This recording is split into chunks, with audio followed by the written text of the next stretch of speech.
La préservation des ovocytes pour les femmes en France, où en sommes-nous?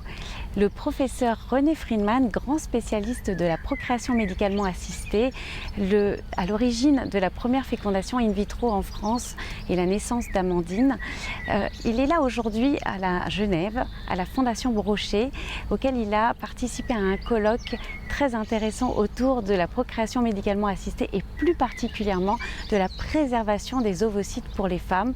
Il se bat aujourd'hui pour qu'en France, toutes les femmes aient accès à la préservation des ovocytes. Alors, j'ai une question à vous poser, professeur Friedman. Pourquoi est-ce si important pour les femmes de pouvoir préserver leurs ovocytes et à quel âge doit-on penser à faire de la préservation ovocytaire?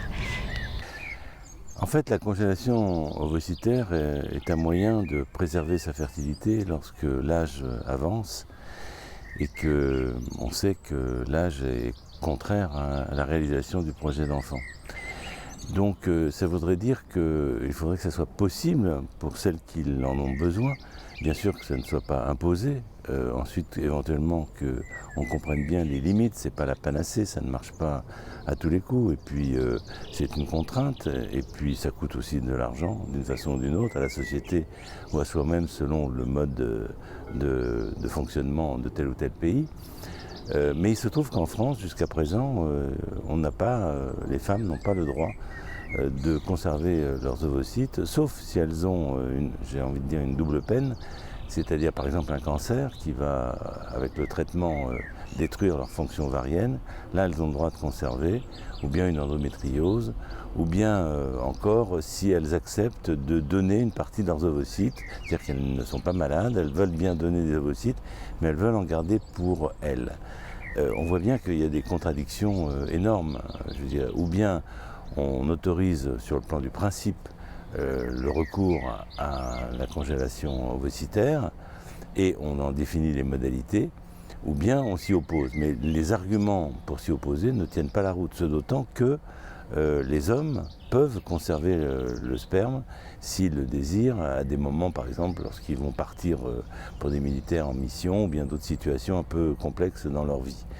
Donc il faut que cette liberté qui est accordée aux hommes soit accordée aux femmes, mais qu'elle soit bien encadrée, bien accompagnée, qu'elle soit bien conseillée sur le moment de le faire, car il ne s'agit pas de le faire très, très jeune, il s'agit de le faire à un moment où on pense que le risque de l'infertilité va se préciser et qu'il n'y a pas de projet d'enfant, soit qu'il n'y a pas de prince charmant, soit qu'il n'y a pas de disponibilité momentanée, et qu'on envisage de reprendre les ovocytes ainsi conçus assez rapidement pour ne pas non plus faire des grossesses tardives. Ce n'est pas l'objectif.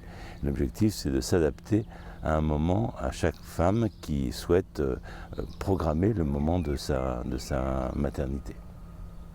Et vers quel âge vous pensez qu'il faut réfléchir à la préservation des ovocytes? Alors, je pense qu'il faut y réfléchir autour de 33-35 ans. C'est le moment où on est encore en haute capacité et puis on s'approche de la zone où ça va baisser inéluctablement avec l'âge. C'est pas à une semaine près, mais je veux dire c'est une zone un peu de réflexion. Ceci étant, on peut aussi réfléchir sur d'autres moyens pour favoriser la venue du projet d'enfant à des femmes qui souvent sont en conflit professionnel et désir de maternité. Donc il y a des moyens de soutien économiques, sociaux, pour que ceci puisse se réaliser. Et puis, d'autre part, il y a aussi des possibilités d'information qui devraient être faites beaucoup plus tôt dans la vie, c'est-à-dire autour de la trentaine. Je pense que si chaque femme savait pertinemment que la fertilité baisse avec l'âge, d'une part, d'autre part avec certains toxiques comme la cigarette, avec l'alcool, avec d'autres polluants, et ça invite à faire bien sûr des recherches pour essayer de comprendre pourquoi est-ce qu'il y a une baisse de la fertilité actuellement dans nos sociétés. Le stress, l'alimentation, le surpoids, tout cela joue. Et donc on a une véritable politique de santé publique pour essayer d'éviter que les femmes autour de la quarantaine butent contre le mur de l'échec de leur projet d'enfant. Sinon, c'est pas qu'une femme de 40 ans pose un problème particulier pour une grossesse, parce que ça se passe très bien habituellement, Mais par contre, elles sont souvent en difficulté de conception. Voilà. Très bien, je vous remercie beaucoup et j'espère que le message va passer auprès J'espère aussi. et auprès du gouvernement. Voilà.